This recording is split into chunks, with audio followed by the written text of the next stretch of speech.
السلام علیکم ورحمۃ اللہ وبرکاتہ۔ میں صاحبزادہ محمد زبیر صابری امید کرتا ہوں کہ آپ سب دوست خیریت سے ہوں گے۔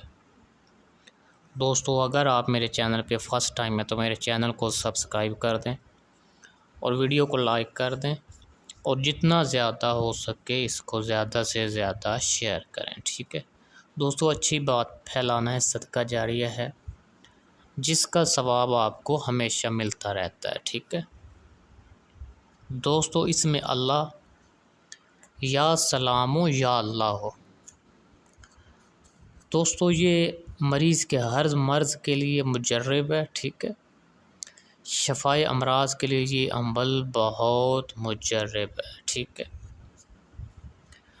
اگر کوئی مریض کسی شدید مرض میں مبتلا ہو تو اس کے سرانے بیٹھ کر اس طرح پڑھے، اس کے سرانے بیٹھ کر تسبیح لے کر اس طرح پڑھے کہ تسبیح جو ہے اس کے سرانے سے مس ہوتی رہے، ٹھیک ہے، یعنی تسبیح ہلتی رہے اور مریض کے سرانے سے مس ہوتی رہے، ٹھیک ہے۔ جب یہ تسبیح ختم ہو، اس تسبیح کو مریض کے تکیہ کے نیچے رکھ دے، ٹھیک ہے دوستو۔ دوسرے دن پھر اسی طرح کرنا ہے۔ جس دن آپ نے مریض کے پاس بیٹھ کر تسبیح پر پڑھا ہے، ٹھیک ہے، جس ٹائم پہ پڑھا ہے، دوسرے دن سیم اسی طرح اسی ٹائم پہ آپ نے اسی طریقے سے پڑھنا ہے۔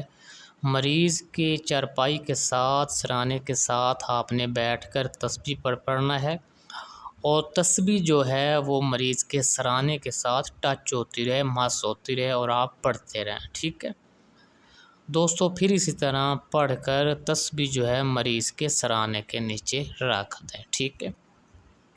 اسی طرح آپ نے 3 دن اس عمل کو کرنا ہے، ٹھیک ہے۔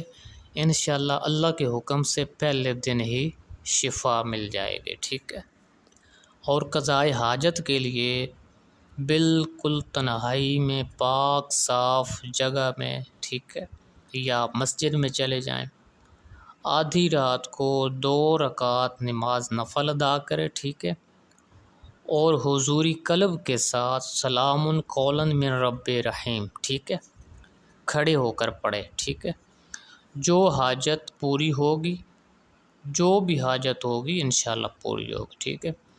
اور اگر اسی طرح اس عمل کو 40 دن تک اسی طرح پڑھے تو علم باطن اور ظاہر حاصل ہوگا، اور ساری مخلوق اس آدمی کے مسخر ہو جائے گی، ٹھیک ہے دوستو۔ اگر میری ویڈیو پسند آئے تو اس کو زیادہ سے زیادہ شیئر کریں، اور کمنٹ میں یا اللہ یا محمد لکھ دیں، ٹھیک ہے۔